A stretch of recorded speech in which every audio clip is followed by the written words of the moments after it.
예, 우리 함께 말씀 찾아보겠습니다. 오늘 우리에게 주신 말씀은 베드로전서 3장 7절 말씀입니다. 베드로전서 3장 7절 말씀 함께 읽겠습니다. 남편들아, 이와 같이 자식을 따라 너희 아내와 동거하고 그를 더 연약한 그릇이요 또 생명의 은혜를 함께 이어받을 자로 알아 귀히 여기라. 이는 너희 기도가 막히지 아니하게 하려 함이라. 아멘. 네, 본문을 가지고 남편들아, 아내는 어떤 존재인가라는 제목으로 말씀 증거하겠습니다. 남편들아, 자식을 따라가 아니고요, 지식을 따라합니다. 네. 지난 시간에 하나님은 아내들에게 뭐라고 말씀하셨는가? 한 가지 나눴죠. 남편에게 죽게 하듯 복종하라 그랬습니다. 왜 복종해야 되는가? 하나님의 말씀이기 때문이고, 또 이것이 하나님이 세우신 가정의 질서이기 때문이고, 또 남편이 아내의 머리이기 때문이다 라고 말씀드렸습니다. 예, 지난주에 아내들에게 하시는 말씀을 나누었는데요. 오늘은 지난주에 말씀드렸던 것처럼 남편들에게 하시는 말씀을 나누도록 하겠습니다. 네, 저는 오늘 말씀을 통해서 내 아내는 어떤 존재인가에 대해서 나누고, 또 남편은 아내에게 어떻게 해야 되는가에 대해서 말씀을 나누고자 합니다. 네, 오늘 말씀을 통해서 남편들이 새로워지는 시간으로 삼아 주실 것을 믿습니다. 그리고 오늘 우리 모든 남편들이 완전하신 우리 신랑 되신 예수님을 닮는 그런 남편들로 변화되어서 우리 남편들이 모두 새 신랑 되는 그런 시간 되시기를 축복합니다. 그래서 여러분 가정에 크고 작은 갈등들이 다 사라지고 더 아름답고 더 만족하고 더 감사와 기쁨이 넘치는 그런 부부, 그런 가정으로 삼아주시는 시간 되시기를 주님의 이름으로 축복합니다. 네, 미국에서 이런 일이 있었다고 해요. 네 사람이 골프를 치고 있었대요. 시원한 것을 마셔가면서 즐겁게 서로 농담도 주고받으면서 이렇게 시간을 보내고 있었습니다. 그런데 옆에 보니까 장례 행렬이 지나가는 거예요. 검은색 운구 차량이 지나가고 사람들이 막 걸어가는 거예요. 그래서 옆에 있던 존이라는 친구가 찰리라는 친구한테, 야, 장례차가 지나가는데 모자 좀 벗고 경의를 좀 표해야 되지 않겠냐. 그렇게 서 있지 말고. 그렇게 했대요. 그랬더니 이제 찰리가 모자를 싹 벗고선 아주 공손하게 이렇게 경의를 표하는 모습을 봤대요. 그랬더니 존이, 이제 찰리가 이제 개구쟁이인데 보니까, 야, 너 진짜 예를 표할 줄 아는 사람이구나. 너 몰랐다. 아, 놀랍구나. 이제 그렇게 이야기했대요. 그랬더니 찰리가 하는 말이, 뭐 우리는 결혼해서 같이 40년이나 살았으니까 그랬답니다. 예, 장례식에, 아내의 장례식 때 골프를 치러 간 거예요. 굉장히 훌륭한 남편이지요. 예, 미국식 스토리라서 여러분에게 별로 안 와닿는 것 같습니다. 네. 나쁜 남편을 둔 아내들이 말하는 실제 증언들이 있습니다. 결혼 4년차 된 어떤 아내는 이런 이야기를 합니다. 정말 안 살고 싶다. 내가 저 원수 만나서 이렇게 됐다. 결혼 8년차 된 아내입니다. 지난 8년간 내가 느낀 것은 외로운 뿐이었다. 10년차, 남자는 철부지다. 늙으면 복수하겠다. 13년, 남편을 미워한다. 당연히 하나 될 수 없다는 생각으로 무감각하게 살았다. 15년차, 물건 같으면 지금이라도 바꿔왔으면 좋겠다. 17년, 자기 하나만 바라보고 사는 여자로 착각하고 있다. 20년차, 돈 못 벌고 늙어서 힘이 없을 때를 기다린다. 30년, 극에서 극까지 갔었다. 더 이상 살지 못하겠다. 40년차, 결혼 후 남편에게 욕을 많이 배웠다. 남편이 내게 욕하고 잠든 후에 죽이고 싶었다. 이런 실제 고백이 있습니다. 나쁜 부부 관계의 모습을 잘 보여주는 예를 들어드렸는데, 요즘 세상의 부부 관계가 참 문제가 많은 것 같아요. 특히 한국 부부들 문제가 정말 심각한 것 같습니다. 부부가 아니라 원수인 가정이 너무나 많아요. 옛날에는 결혼하면 100년 가약을 맺는다 그랬는데, 요즘은 10쌍이 결혼하면 5쌍이 이혼합니다.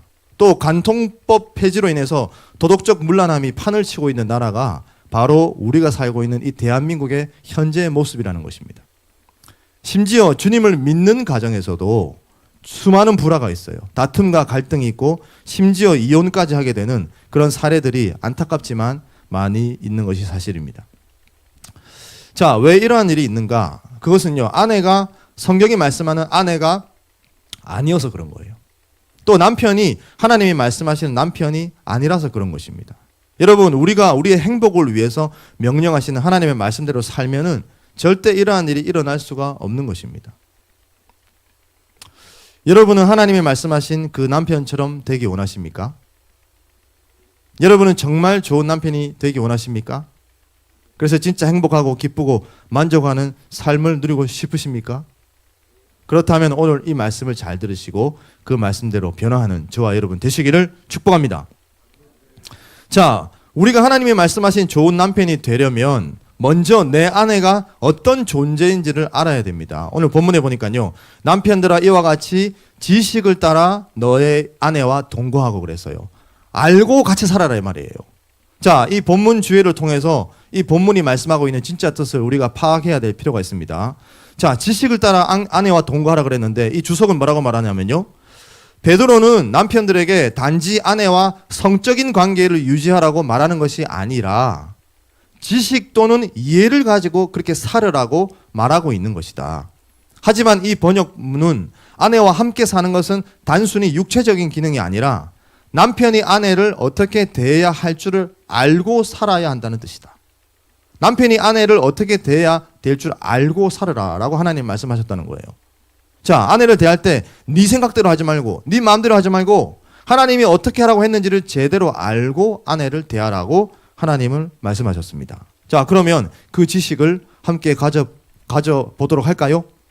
네. 자, 아내라는 어떤 존재인가? 오늘 본문에서 4가지를 말씀하고 있어요. 이 짧은 본문에서 4가지를 말씀하고 있는데 그것을 나누기 전에 먼저 쉬운 것 2개를 워밍업으로 나눈 다음에 그 4가지를 나누도록 하겠습니다. 자, 아내는 어떤 존재인가? 첫 번째로 아내는 하나님의 딸입니다. 창세기 2장 22절입니다. 여호와 하나님이 아담에게서 취하신 그 갈빗대로 여자를 만드시고 그를 아담에게로 이끌어 오시니. 자, 이 성경 구절을 보고 김원호 장로님은 부부지서라는 책에서 이렇게 이야기했는데요. 아담과 하와의 결혼식장에서 신랑 입장이 끝나고 신부 입장이 시작되었는데 신부의 손을 잡고 아담이 있는 때까지 함께 들어오신 분이 누구신가? 하나님이다. 그렇다면 이 결혼식에서 신랑의 장인 어른이 누구란 말인가? 신랑의 장인 어른이 바로 하나님이다. 이렇게 이제 해석을 했어요. 여러분, 아내는 하나님의 딸입니다. 그러므로 왕의 딸이므로 아내는 공주님이에요. 그래서 공주님 대접을 해야 됩니다. 그리고 저와 여러분의 장인 어른은 하나님이 되시는 거예요. 그런데 아내가 만약 남편 때문에 마음이 상해서 친정에 가가지고 장인 어른에게 막 울면서 남편이 이랬어요 저랬어요 힘든 것을 얘기하면 남편은 어떻게 될까요? 장인어른한테 죽습니다. 막대 먹은 사위들은 장인을 무서워하지 않는 그런 사위들도 있기는 한데 이거는 이야기가 다르지요. 하나님이 장인어른이에요. TV에 보니까 장인어른이랑 사위랑 나와가지고 같이 지내는 것을 보여주는 그런 프로가 있더라고요. 제가 자세히 보진 않았는데 어떤 이제 탤런트 부부가 있는데 장인어른이요 복싱장 관장이더라고요. 그래가지고 이제 얼마나 무서운지 사위한테 장갑을 끼라 그러더라고요. 장갑 끼라 막 주워 패고 그러더라고요. 여러분, 저와 여러분의 장인어른은 저기 경기도, 강원도, 충청도, 경상도, 전라도에 있는 분이 아닙니다. 우리의 장인어른은 온 우주 만물의 왕이신 하나님이세요.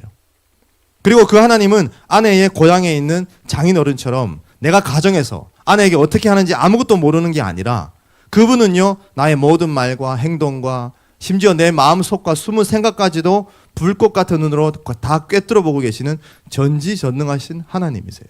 그분이 우리 장인어른이라는 것입니다. 여러분, 아내는 하나님의 딸입니다.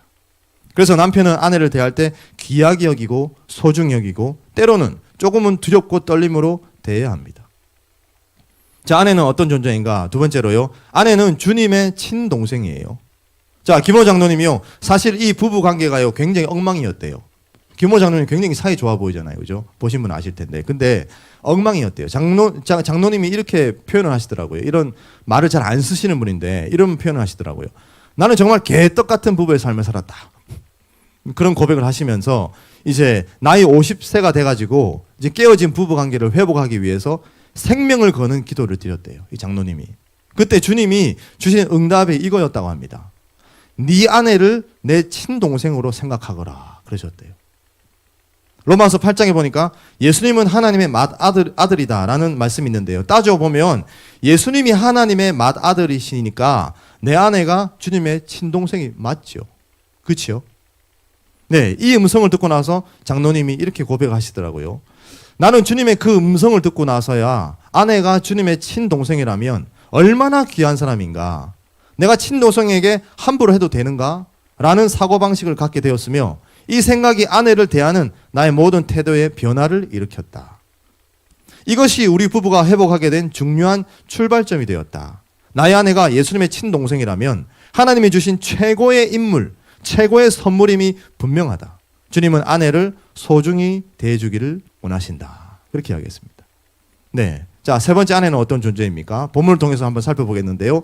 세 번째로 아내는 연약한 그릇이라고 성경은 말씀합니다. 베드로전서 3장 7절에 보니까 더 연약한 그릇이요 그랬어요. 자, 이 더 연약한의 이제 헬라어가 무슨 뜻이냐면 강하지 않은 힘이 없는 이제 이런 뜻이 있는데요. 주석은 또 이렇게 이야기합니다. 자, 이 말씀은 사람의 인격성 또는 성별을 강조하고자 하는 것이 아니다. 연약한 것을 말할 때 사람의 인격이나 성별을 말하려고 이 말을 하는 게 아니다. 베드로는 여자들을 폄하하기 위해서가 아니라 그리스도인 남편들에게 대한 그의 권면의 핵심인 존중을 권하기 위해서 이 말을 하는 거다. 그렇게 이야기했어요. 그러니까 연약한 존재라는 말은 이제 존중이라는 의미라는 거죠.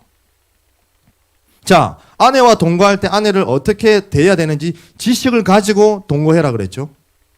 그리고 곧이어서 아내는 연약한 그릇이라 그랬습니다. 근데 그 말은 존중하라는 의미다라고 했습니다. 여러분, 연약한 그릇이라는 말은 무엇입니까? 쉽게 깨지거나 부서진다는 말이죠. 그러므로 어떻게 해야 될까요? 이 연약한 그릇을 조심히 다뤄야 돼요. 소중하고도 섬세하게 다뤄야 됩니다. 그런데 아내가 바로 이러한 연약한 존재라는 거죠. 아내는 연약한 그릇이기 때문에 혹여나 깨지거나 금이 가거나 스크래치가 나지 않도록 말도 행동도 조심해야 됩니다. 아내의 감정도 기분도 섬세하게 세심하게 살펴야 되는 것이고 또 존중이 돼야 되는 것입니다. 자, 여러분 집에 만약 9세기에 왕을 위해서 만들어진 값을 측정할 수 없는 정말 귀하디 귀한 고려 청자가 있다고 하면 여러분 어떻게 다루시겠어요? 막 발로 막 굴리고 막 그러겠습니까? 뜨겁거나 추운데 막 놔두거나 먼지가 수북히 쌓여도 놔두거나 오며 가며 툭툭 치거나 그 병 안에 쓰레기를 넣거나 그러시겠습니까? 절대 안 그러죠. 과하게 딱 넣어가지고 보관하겠죠. 온도도 잘 맞춰주겠죠. 절대 넘어지지 않을 곳에 놔두겠죠. 정말 귀하게 여기고 잘 관리를 하겠죠. 그런데 아내를 머시마 다루듯이 다루고요. 회사 사람 대하듯이 대하거나 자갈치 아지매 같이 대하는 사람들이 있는데요. 아내는 손대면 톡톡하고 터질 것만 같은 봉선화 같은 존재입니다. 한번 부르면 좋겠는데, 그죠? 여러분, 예수님 안 믿는 세상 사람들도요, 이런 노래를 만들어가면서 자신의 아내를 귀하게 여겨요. 소중히 대한다는 것입니다. 여러분, 하나님은 남편들에게 아내를 대할 때 연약한 그릇으로 알고 존중히 여기고 소중히 대하라고 말씀하셨어요. 그러므로 아내를 귀한 고려청자 다루듯이 아주 조심히 대하고 귀하게 여기고 존중히 여기는 저와 여러분 되시기를 축복합니다. 자, 그러면 어떠한 면들을 조심히 다뤄야 되는가? 작은 첫 번째로 아내의 감정을 조심히 다뤄야 돼요. 감정. 자, 아내는요, 여성이기 때문에 감정이 예민합니다. 그리고 약한 존재이기 때문에 감정을 조심히 다뤄야 돼요. 그래서 말도 함부로 하면 안 됩니다. 남편이 아내에게 말을 함부로 하면은 아내의 감정의 그릇이 깨어지기 때문이에요. 그래서 말을 항상 부드럽게 다정다감하게 해야 됩니다. 그런데 아내를 함부로 대하면 어떻게 되는가? 생선 대가리 막 팍팍 자르는 자갈치 아줌마들처럼 거칠게 변해요. 아내를 거칠게 대하면 아내를 거칠게 대하면 아내가 거칠게 변합니다. 굉장히 거치고 남자답고 드세고 대가 센 그런 여자들이 있는데요. 왜 그렇게 됐는가? 그것은 못된 남편 만나서 그런 거예요. 거친 남편, 숙녀를 숙녀답게 소중하게 대하지 않는 남편을 만나서 그렇게 변한 것입니다. 제가 아는 어떤 부부가 있는데요. 이 남편분이 아내를 챙기는 법이 없더라고요. 자기 몸만 챙겨요. 집안일 하나도 안 도와줘요. 무거운 짐도 안 들어주고 아내가 다 들게 하고 아내에게 너무 무심하고 다정다감하게 말 한마디 하는 꼴을 못 봤어요. 말도 함부로 하고 대화도 없습니다. 그랬더니 그 아내가 불만이 자꾸 쌓이니까 이 아내가 점점 거칠어지더라고요. 그러니까 이제 아내가 거칠어지니까 남편은 자기 때문에 그런지도 모르고 아내가 거칠다고 싫어하는 거예요. 그리고 아내는 남편이 자기를 안 챙겨주고 아끼지 않고 소중히 대하지 않는다고 싫어하고 갈수록 사이가 점점 멀어지더라고요. 악순환이 일어나는 거죠. 여러분, 아내는 연약한 그릇이고 또 예민하기 때문에 남편들이 말씨뿐만 아니라 얼굴 표정이나 행동도 신경 써야 됩니다. 왜냐? 표정이나 행동은 또 하나의 언어이기 때문입니다. 그래서 남편은 아내에게 인상을 쓰거나 행동을 무뚝뚝하게 하거나 이러면 안 됩니다. 절대 감정의 그릇이 깨어지지 않도록 조심히 다루고 섬세하게 대해야 됩니다. 여러분, 아브라함은요 수십 년 동안 자식이 없었지만은 사레가 직접 먼저 말을 꺼내기 전까지 첩을 통해서 아이를 가질 시도 자체를 하지 않았다는 사실을 알고 계십니까? 아브라함이 그랬어요. 하갈을 통해서 대를 이어가자는 말을 꺼낸 사람이 바로 사레였어요. 아브라함은 사레의 마음과 감정을 깊이 숙고하고 고려했던 것이죠. 그리고 하갈이 아이를 낳고 나서 사레를 멸시할 때 사레가 아브라함에게 아니 내가 내 요종을 당신의 첩으로 주었는데 임신을 하고 나더니 나를 업신여깁니다. 이렇게 하소연을 할 때 아브라함이 이렇게 말하지 않았어요. 아니 당신 뭐라고 합니까 지금? 나에게 하갈을 취하라고 말한 사람은 당신입니다. 나는 그런 생각 안 했습니다. 그런데 왜 이제 와가지고 불평을 늘어놓습니까? 그런 말 하지 않았어요. 아브라함은 뭐라고 말했느냐? 그대의 여종은 그대의 수중에 있으니 그대의 눈에 좋은 대로 그에게 행하시오. 그렇게 말했죠. 이 아브라함은요, 아내 사라의 감정을 이해해 준 거죠. 공감해 주고 감싸 주었던 것입니다. 그리고 이후에 이스마엘이 태어나고 이삭이 태어나는데 이스마엘이 이삭을 조롱하는 것을 봤어요. 그래가지고 이스마엘과 하갈을 내쫓읍시다. 사례가 이렇게 얘기했어요. 그러니까 아브라함이 이스마엘도 자기 아들이잖아요. 그죠? 그래가지고 이 일로 몹시 근심했다고 성경에 나와 있더라고요. 아브라함이 힘들었던 거죠. 자기 아들인데 내쫓아니까. 굉장히 근심했어요. 그런데 결국 아브라함이 어떻게 했는가? 그 다음날 바로 사라 원대로 하갈하고 이스마엘을 내보냈습니다. 여러분, 아브라함은 이스마엘이 자기 씨로부터 태어난 첫 번째 아들이었음에도 불구하고 사례 원하는 대로 해줬어요. 왜냐? 아브라함은 자기 아내에게 지고 있는 사랑을 세상의 그 무엇보다도 앞에 놓았기 때문입니다. 네, 요새는 세상이 하도 문란해서 첩을 두고 사는 사람들이 많이 있죠. 유명 목사도 첩을 두고 살다가 자기 운전기사에게 칼이 찔려가지고 죽었다. 이런 말도 들어봤는데 우리 교회 남자분들 중에 첩을 두고 사는 분은 없으시겠지만 우리가 첩을 다른 것으로 비교할 수 있을 것입니다. 자, 예를 들어서 남편이 아내에게요. 자, 여보 어떤 사업을 할까? 그러니까 아내가 하는 말이 그러면 의류 쪽으로 해봅시다. 그래가지고 이제 의류 쪽으로 사업을 했어요. 근데 잘 안 됐어요. 그랬더니 아내가 와서 이러는 거예요. 아니 해보지도 않은 것을 건드려가지고 사업이 왜 이렇게 안 되게 했어요?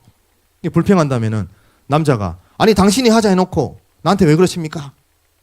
이러지 말라는 거죠. 그죠? 아내는 감정적이라서 사업이 안 되니까 걱정되고 속이 상해서 하는 말인 거예요.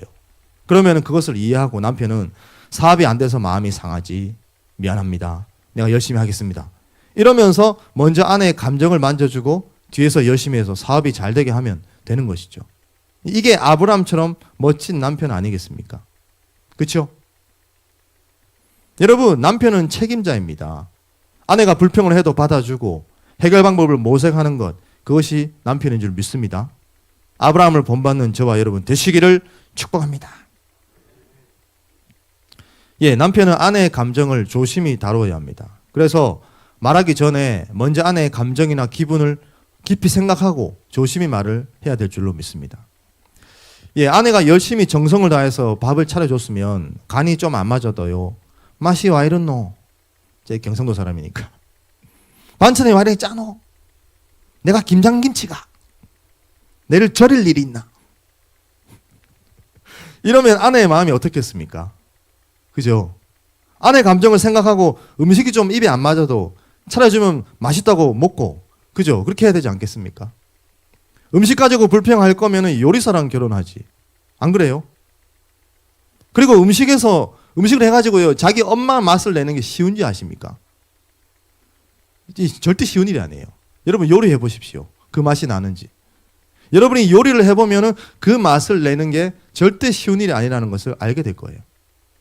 제가 체험이 있어요. 제가 예전에 요리를 도전해 본 적이 있어요. 그때부터 이제 제가 원하는 음식 맛을 이제 내는 것이 얼마나 어려운 것인가. 그걸 몸소 깨달았어요. 그 이후로는 제가 겸손히 마음을 내려놨어요. 그다음부터는 아내가 해주는 음식 뭐든지 맛있게 감사히 잘 먹습니다. 네, 맛이 있습니다. 네, 여기서 말 잘못하면 큰일 납니다. 뭐든지 감사히 잘 먹습니다. 그리고 밥 차려주는 것을 당연히 여기는 남편들이 있는데 저는 당연히 여길 게 아니라 감사해야 된다고 생각합니다. 우리가 아내가 있으니까 밥이라도 얻어먹는 거지 누가 내 같은 사람에게 밥을 차려주겠습니까? 안 그렇습니까? 그러니 밥 굶는 것도 천만다행이라 생각하시고 차려주는 것 맛 따지지 말고 감사히 잡수시고 먹고 나면은 맛있게 잘 먹었어 부인 말도 해주시고 상도 들어주고 설거지도 해주고 하시기를 바랍니다. 네. 또 아내의 육체에 대해서 이야기하는 남편들이 있죠. 몸이 와 그랬노? 살 좀 빼라. 예, 그런 말 하는 남편들, 남편이 육적이기 때문에 그런 거예요. 육적이라서. 아니, 같이 오래 살면 살수록 내 아내의 내면이 보여야지 몸이 보인다. 이거는 문제가 있다라고 생각합니다. 저는요, 내 알을 낳는다고 늘어난 제 아내의 뼈와 내 알을 낳는다고 늘어난 저 백가죽과 그 속에 자리하고 있는 뱃살을 탁 잡으면서 저희 아내에게 저는 이렇게 이야기합니다. 이는 내 뼈 중에 뼈요, 살 중에 살이라. 저는요, 그게 굉장히 사랑스러워 보여요. 공감이 안 되시나 보네. 여러분, 아내의 몸에 대해서 이야기하기 전에 자기 몸에 식스팩이 있는지 살펴보시고 그런 말을 할지 말지 고민하는 남편들이 되어야 되지 않겠습니까? 네. 저번 주에 우리 목사님께서 예배 시간에 그 좀 반응을 잘 하라 그랬는데 굉장히 설교하기 힘든 교회라는 사실 여러분 알고 계십니까?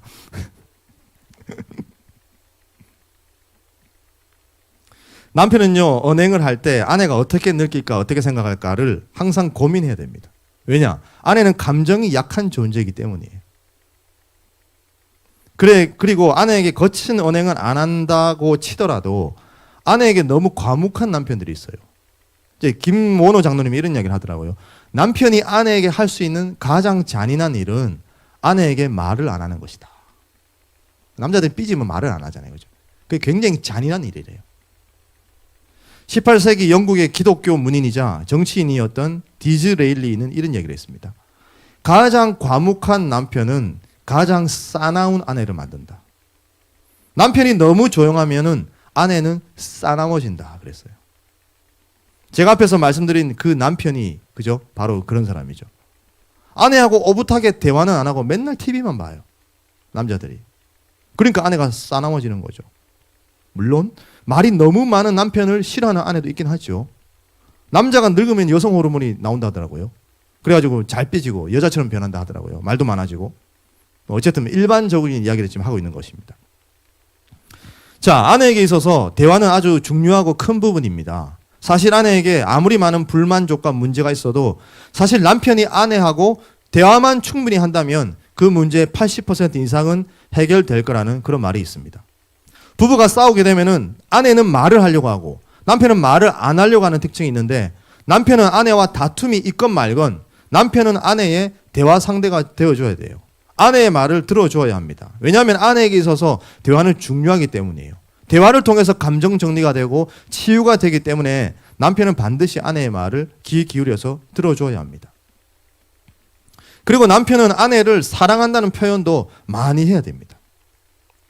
아니 뭐 꼭 말을 해야 됩니까 목사님? 다 알지 뭐 2년 살았습니까? 이러는 분이 있는데요. 이런 말이 있습니다. 울리지 않은 종은 뭐라고요? 종이 아니다. 표현하지 않은 사랑은 사랑이 아니다. 그런 말이 있어요. 그러므로 아내가 내가 사랑받고 있다는 것을 느낄 수 있도록 마음을 담아서 자주 사랑 표현을 해야 됩니다. 남편들이. 요한 크리소스톰은 이런 이야기를 했습니다. 그녀에게 당신의 사랑을 고백하십시오. 듣는 사람이 자기가 들은 것을 신실하게 받아들이게 하기 위해서는 이것보다 더 큰 기여를 하는 것이 없기 때문입니다. 확신을 주기 위해 뜨거운 애정으로 그것을 말씀하십시오. 표현해라는 거죠. 이 사람이요, 초기 기독교 사람이에요. 초대 교회, 초기 기독교에 있었던 사람이에요. 이 사람도 이렇게 표현했다니까요. 그러므로 사랑 표현을 인색하게 하지 마시고 자주 표현을 하시기를 바랍니다. 자, 저는 어떻게 하는가? 제가 경상도 사람입니다. 말이 많이 없습니다. 그러나 말을 좀 예쁘게 하려고 노력을 많이 합니다. 경상도 말은 좀 거칠잖아요. 툭툭. 밥 먹나? 자자. 이러잖아요. 그죠? 서울 사람들은 밥 먹었어? 우리 잘까? 이러잖아요. 그죠? 저는 그게 안 돼요. 그래서 좀 노력을 많이 합니다. 예쁘게 하려고. 남들이 보면은 넘사시럽다 할 정도로 무슨 신혼같이 아직도 전화하면은 이따가 봐 달링 하니 막 이럽니다. 여러분 상상이 안 되시겠지만 이 모습을 보면은 대패를 가져오셔야 될 정도로 저는 그렇게 예쁘게 말하고 표현도 많이 하는 편입니다. 그래서 하루에 한 번 이상은 꼭 안아줘요. 뽀뽀도 해줍니다. 네, 그리고 사랑하는 말도 자주 합니다. 여러분은 여러분의 사랑스러운 아내에게 하루에 몇 번이나 안아주고 뽀뽀를 해주고 몇 번이나 한다는 말을 하십니까? 여러분, 남편이 아내에게 돈만 주면 끝이 아니에요. 아내에게 있어서는 감정도 중요합니다. 왜냐하면 아내는 섬세하고 감정적인 존재이기 때문이에요. 그러므로 아내가 사랑받고 있다는 것을 알 수 있도록 자주 표현하시고 또 필요한 것이나 갖기 원하는 것이 있으면은 해줄 수 있는 것은 사주어서 아내가 행복감을 느낄 수 있도록 만족감을 느낄 수 있도록 해주는 그런 남편들이 되시기를 축복합니다. 자, 어떤 면들을 조심히 다뤄야 되는가? 두 번째인데요. 마음의 불안감이 아니라 안정감을 주어야 됩니다. 아내가 남편과 살면서 불안 초조해 하지 않도록 해야 되고요. 안정감을 느낄 수 있도록 해야 되고요. 아내의 필요에 아주 섬세하게 반응하고 그 필요를 채워줘야 됩니다. 남편은 아내의 생활을 안정되게 해줘야 됩니다. 아내는 남편으로부터 재정적, 감정적, 가정적, 사회적 부분에서 보호받기를 원해요. 안전한 울타리 안에 있기를 원해요. 그래서 경제적인 부분이나 가정 분위기에서나 자녀들을 대하는 것에 있어서나 걱정을 시키면 안 되고요. 안정되게 해줘야 됩니다.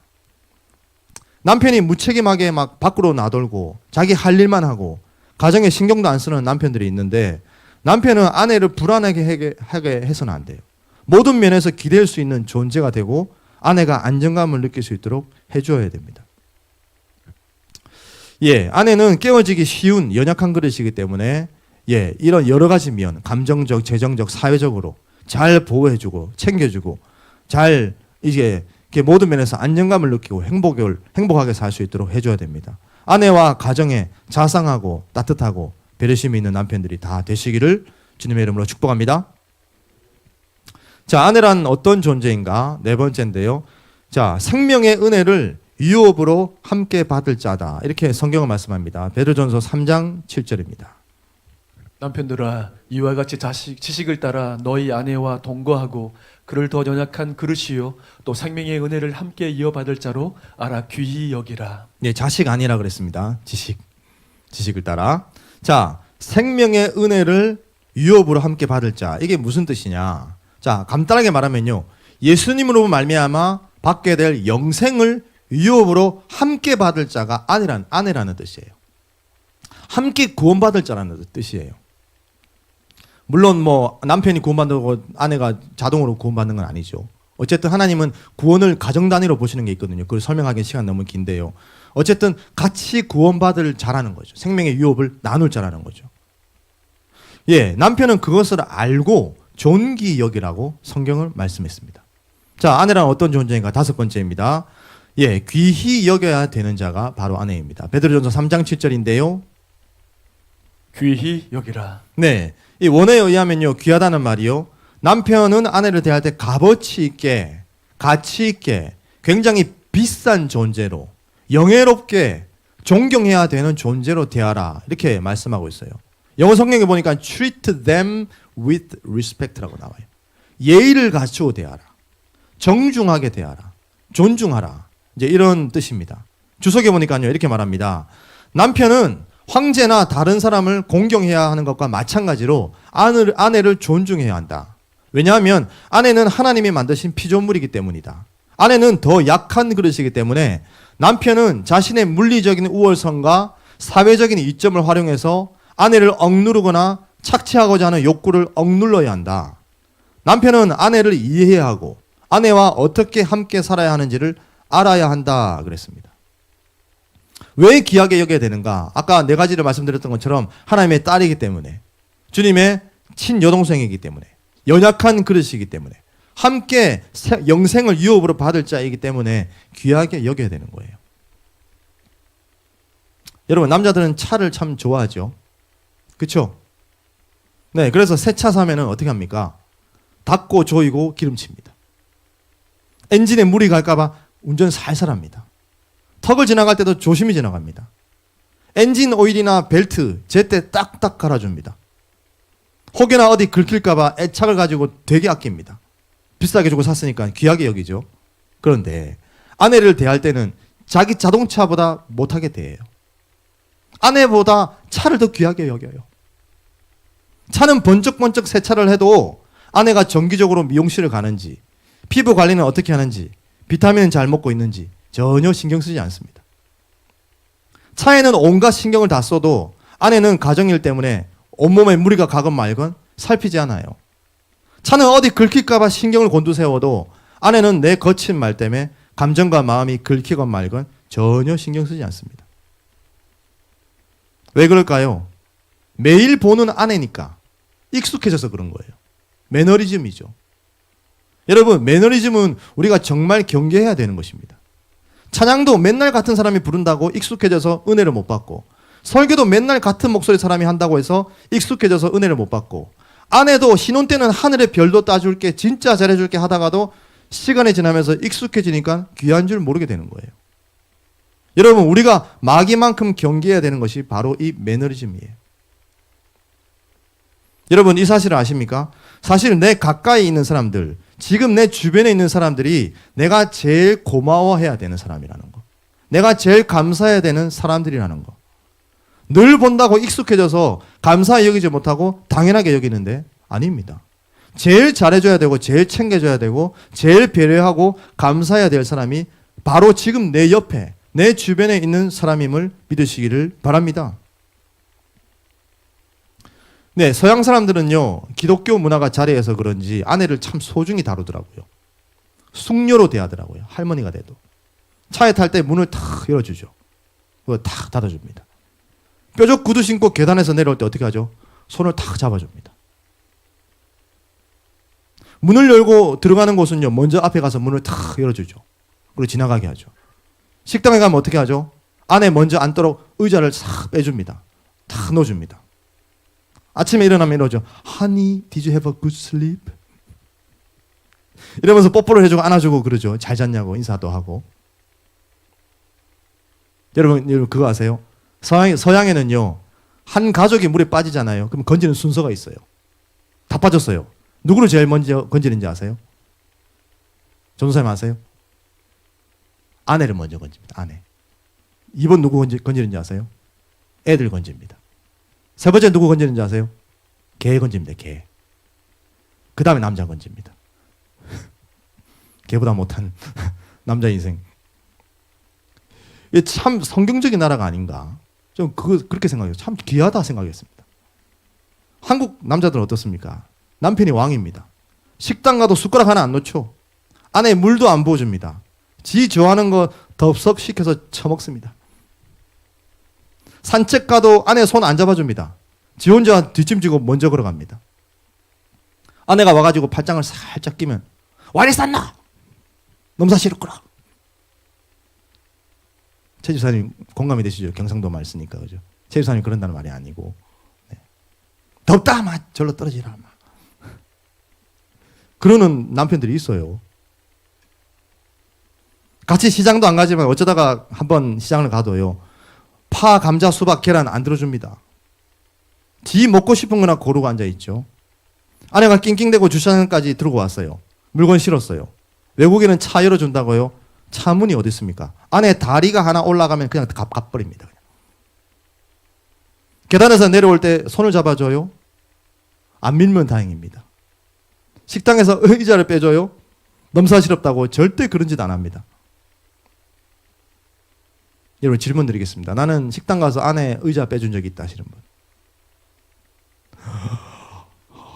아무도 안 계시네.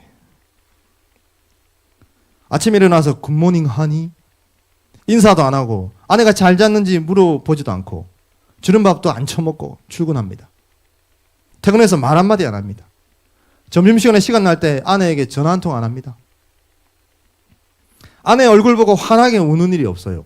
맨날 무표정이에요. 지가 무슨 터미네이터도 아니고 그게 멋있는 줄 아는 것 같습니다.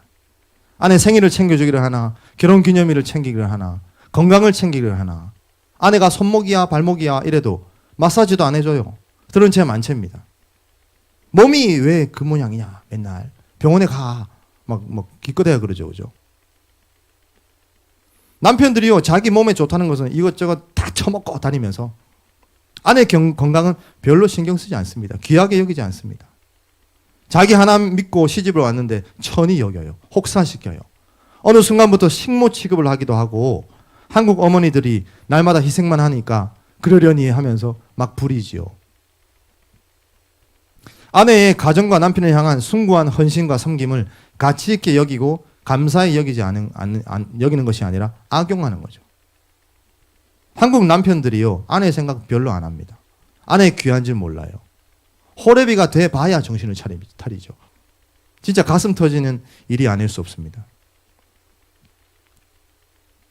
화부스타인이라는 사람이 이런 얘기를 하더라고요. 남편들이 자기 친구들에게 베푸는 것과 꼭 똑같은 정도의 예의만을 부인에게 베푼다면은 결혼 생활의 파탄은 훨씬 줄어들 것이다. 그런 얘기를 했습니다. 김원호 장로님은요, 아내 권사님이 차 탈 때 항상 문을 열어주신대요. 이제 그랬더니 나중에요, 장로님이 늦게 올 때도 권사님이 차에서 안 타고 기다린대요. 차 앞에서. 그래서 문을 열어줄 때까지 기다리고 있대요. 그 모습이 굉장히 사랑스럽다고 그렇게 장로님이 말씀하시더라고요. 저는 어떻게 하냐고요? 저도 차문 열어줍니다. 매번은 못 열어줘도 자주 열어줍니다. 어제도 열어줬습니다. 그렇죠? 어제 열어줬잖아요. 깍듯이 인사합니다. 사모님 편안하고 안전하게 모시겠습니다. 다 그렇게 합니다. 외식하러 가서 매번은 못 해줘도요. 사람들이 어떻게 생각하건 말건 저는 의자를 빼줄 때도 있었습니다. 요즘은 많이 없는 것 같아요. 근데 의자 빼줄 때 있었죠. 네. 메뉴 정하는 거 이런 거 아내가 원하는 대로 대부분 해줍니다. 여러분 아내들은요 다이아몬드 반지, 금덩어리, 머시기 빗동, 채널, 핸드백 이런 거보다 정말 섬세하게 챙겨주고 알아주고 따뜻하게 말 한마디 하는 거 이런 것에 더 큰 행복과 만족감을 느끼더라고요. 여러분 아내는 귀하게 여겨야 되는 존재입니다. 사랑하는 여러분, 아내를 여러분이 아끼는 자동차보다 훨씬 더 애지중지 귀하게 여기시고 소중하게 대하시기를 축복합니다. 말을 해도 행동을 해도 표정 하나도 정말 자상하고 따뜻하게 그리고 아내의 필요에 신경을 써서 귀를 기울이고 듣고 그 필요를 채워주는 남편들이 되시기를 주님의 이름으로 축복합니다. 자, 이제 마지막 6번째인데요. 자, 그렇게 해야 기도가 응답된다. 이제 그런 성경 구절이 있습니다. 베드로전서 3장 7절인데요. 이는 너희 기도가 막히지 아니하게 하려 함이라. 자, 시간이 없어서 무슨 뜻인지 간단하게 설명을 드리면 자, 그리스도인들의 결혼 생활에서요. 남편이 아내에게 본문 말씀처럼 대하지 않으면 남편의 기도가 막히게 될 거라는 말씀이에요. 앞에 이렇게 대해라 저렇게 대해라 그랬죠. 귀하게 여겨라 어떻게 해라 그랬죠. 그렇게 하지 않으면 기도가 막힌다. 그렇게 말씀하고 있어요. 여러분 아내를 더 연약한 그릇으로 알고요. 조심히 대하고 아내를 영생의 선물을 함께 이어받을 자로 알아서 서로 하나가 되고 또 아내를 귀하게 여길 때 기도가 응답된다는 사실을 여러분 기억하시기를 바랍니다. 여러분 우리 남편들이 기도 제목 많죠. 꿈도 있고 목표도 있죠. 기도 응답이 왜 안 되느냐. 우리 생각해 봐야 될 문제라고 생각합니다. 예, 이제 말씀을 맺도록 하겠습니다. 오늘 함께 하나님의 그 베드로전서 말씀을 통해서 아내라는 어떤 존재인가에 대해서 말씀을 살펴보았습니다. 성경은 남편에게 자신의 아내를 어떻게 대해야 될지를 알고 그 지식을 가지고 아내랑 살으라고 말씀했어요. 여러분은 여러분의 아내가 어떤 존재인지 그리고 여러분의 아내를 어떻게 대해야 되는지를 이제 알게 되셨습니다. 여러분 아내는 하나님의 딸입니다. 아내는 주님의 친동생이고 연약한 그릇이요 영생을 함께 받을 자이므로 존귀 여겨야 되는 존재입니다. 그렇게 해야 기도가 응답된다라는 말씀을 우리가 함께 살펴보았습니다. 남편 여러분, 여러분 가정에 이루고자 하는 꿈들과 목표들과 기도 제목들이 있으실 텐데 그것이 이루어지지 않는 이유가 아내에게 합당하게 대하지 않아서 일 수 있다는 것을 기억하시고 성경이 말씀하고 있는 아내에 대한 지식을 가지고 주님께서 말씀하신 대로 여러분의 아내를 대하여 여러분의 모든 기도가 응답되는 역사가 함께하게 되시기를 주님의 이름으로 축복합니다. 여러분, 저는 이 시간 여러분에게 도전을 드리기 원합니다. 오늘 말씀을 듣고 절대 그냥 흘려버리지 마시기를 바라요. 여러분, 하나님께서 우리가 이 땅에서 살기 원하시는 하나님 자녀로서의 모습은요, 우리가 여태껏 경험하고 알고 있는 것보다 훨씬 더 커요. 훨씬 더 광대하고 훨씬 더 아름다운 것입니다. 세상에 수많은 사람들이 있지만 어떤 그리스도인들은 정말 하나님께서 저들에게 누리기 원하는 그것의 충만함을 누리고 살고 있는 사람들이 있어요. 그러나 대부분의 그리스도인들은요, 하나님께서 저들로 하여금 누리기 원하시는 것에 100분의 1, 1000분의 1도 맛보지 못하고 살아가고 있는 것이 사실입니다. 사랑하는 여러분, 저는 이 시간 여러분에게 도전 드리기 원합니다. 여러분, 이 말씀에 여러분의 삶과 마음을 일치시키시기를 바랍니다. 그러면 여러분 삶에 많은 문제들이 해결될 것입니다. 그리고 여러분들의 삶이 절대 지금과 같지 않을 것입니다. 훨씬 더 풍성하고 훨씬 더 아름다운 삶이 될 것이고요, 지금보다 훨씬 더 큰 축복 속에 살게 될 것입니다. 방법은 딱 하나입니다. 우리의 마음과 삶을 하나님의 말씀에 일치시키는 것입니다. 남편 여러분, 지난주 아내들에게 주시는 말씀을 들으면서 그 말씀이 정말 나에게 정말 듣기 좋으셨을 거예요. 정말 속이 시원한 말씀이었을 것입니다. 그러나 남편 본인이 이렇게 대접받기 원하는 만큼 남편도 아내에게 똑같이 그렇게 해야 됩니다. 하나님의 딸이요, 예수님의 동생이요, 연약한 그릇이요, 영생을 함께 누릴 귀하고 귀한 내 아내에게 이 시간 이후로 주님께서 말씀하신 대로 대하기로 이 시간 결단하시기를 축복합니다. 그래서 여러분의 가정의 기도가 응답되는 그런 멋진 일들이 일어나게 되시기를 주님의 이름으로 축복합니다. 이 시간 다 함께 눈을 한번 감아 보겠습니다. 이 시간 내 아내를 나는 어떤 존재로 여겼는가, 내 아내를 어떻게 대했는가 한번 점검해 보시기 바랍니다. 혹 내 아내를 귀하게 여기지 않았던 것 있었다면 주님께 고백합시다. 주님, 내가 내 아내를 귀하게 여기지 않았습니다. 주님, 내가 연약한 그릇과 같은 내 아내를 소중히 다루지 않았고 조심히 다루지 않아서 말도 함부로 하고 행동도 함부로 해서 많은 상처를 안겨주었습니다. 주님, 내가 내 아내를 생명의 위협을 함께 받을 자로 여기지 아니하고 온전히 연합하지 않았습니다. 이렇게 고백하기를 바랍니다. 그리고 이 시간 이후로 내 아내에게 어떠한 사랑을 나타내야 될까 생각해 보시고 이 시간 함께 작정하면서 기도하기를 바랍니다. 귀하게 여기고 감정과 기분을 조심히 다루고 더 사랑을 표현하겠습니다. 불안감이 아니라 안정감을 주겠습니다 하면서 우리 시간 함께 우리 작정하면서 기도하겠습니다. 우리 함께 기도하겠습니다. 하나님 아버지, 이 시간 아내에게 주시는 말씀을 나눴습니다. 하나님 아버지, 이 말씀이 우리 심령 가운데 깊이 박히게 하여 주시옵소서. 아버지, 듣고 끝나지 않게 하여 주시옵소서. 아버지, 이 말씀을 흘려버리지 않게 하여 주옵소서. 이 말씀을 붙들고 하나님의 말씀이오니 내 삶에 아버지 실현할 수 있는 우리 모두가 되게 하여 주옵소서. 우리 삶에 실천하게 하여 주옵소서. 우리 삶에 풀어놓게 하여 주옵소서. 내 삶의 일부가 되게 하여 주시옵소서. 내 삶에 아버지 풀어놓을 수 있는 우리 모든 남편들이 이룰 수 있도록 주여 은혜를 더하여 주시옵소서. 내 아내는 하나님의 딸이라 그랬습니다. 주님의 친동생이라 그랬습니다. 연약한 깨지기 쉬운 그릇이라 그랬습니다. 영생을 함께 받을 자입니다. 종기 여기라 그랬습니다. 그래야 기도가 응답된다 그랬습니다. 하나님, 못나디 못난 나 같은 사람을 위해서 귀하디 귀한 하나님의 딸을 나에게 주셨는데 내 아내를 귀하게 여기지 않았던 걸 회개합니다. 연약한 그릇인데 조심히 다루지 않았던 걸 회개합니다. 마음의 안정감이 아니라 불안감을 줬던 걸 회개합니다. 아내의 마음을 아프게 했던 걸 회개합니다. 내가 했던 말들 회개합니다.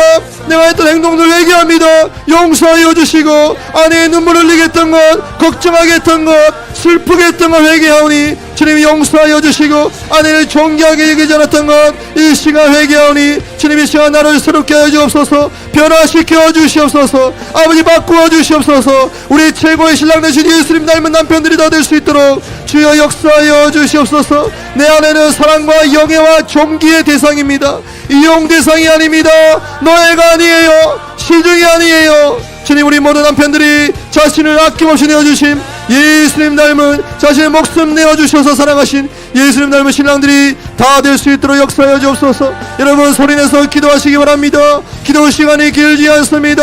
여러분 진심을 다해서 입을 열어서 소리내어 크게 기도하시기 바랍니다. 성령님이 시원히 임하여 주옵소서. 역사하여 주옵소서. 빛이 들어가게 하여 주옵소서. 하나님의 말씀이 아버지 뿌리를 내게 하여 주시옵소서. 내 삶과 내 변화가 일어날 수 있도록 역사하여 주시옵소서. 하나님, 남편들로 학대받은 아내들이 있다면 지금 이 시간 치유하여 주옵소서. 저들의 감정과 마음과 영혼을 치유하여 주시옵소서. 남편에게 사랑받는 아내들이 되게 하여 주옵소서. 케어받게 하여 주옵소서. 관심받게 하시고 행복하게 살 수 있는 아내들이 다 될 수 있도록 주여 은혜에 더하여 주옵소서. 기쁨과 만족을 누리며 살게 하시고 모든 필요가 채워지게 하여 주시고 모든 불안감 떠나가게 하시고 안정감 가운데 살 수 있는 모든 아내들이 될 수 있도록 주여 도와주시옵소서. 오 주님 임하소서. 이 시간 임하여 주옵소서. 하늘의 문을 여시고 우리 심령을 터치하여 주옵소서. 주님 채워주옵소서. 우리를 씻겨 주옵소서. 우리 삶 가운데 문제들이 해결되게 하여 주옵소서. 기도응답의 아버지 문을 아버지 막는 모든 요소들이 해결되도록 하여 주옵소서.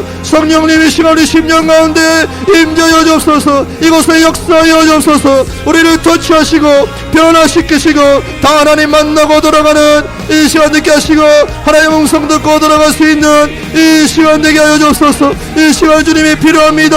이 시간 주님을 원합니다. 이 시간 주님 배고픕니다. 주님 목마릅니다. 주님으로 채워주옵소서. 주님도 사랑하는 사람 되기 원합니다. 세상을 넉넉히 이기는 자 되기를 원합니다. 주님 닮은 사람 되기 원합니다. 날마다 주님의 얼굴 구하고 주님과 교제하는 주님의 아름다운 신부들이 되기 원합니다. 이 시간 임하시고 은혜 베풀어 주시옵소서. 오 역사하여 주시옵소서. 오 야바야바야바라라바라라베 임하여 주옵소서. 역사하여 주시옵소서. 주님 사모합니다. 주님 감사합니다. 주님 찬양합니다. 경배합니다. 주님만 따를 것입니다. 주님만 바라볼 것입니다. 주님만 사랑할 것입니다. 오 할렐루야. 주님 감사합니다. 주님 영광받아 주시옵소서. 찬송받아 주시옵소서. 이 모든 말씀 예수님의 이름으로 기도합니다. 아멘.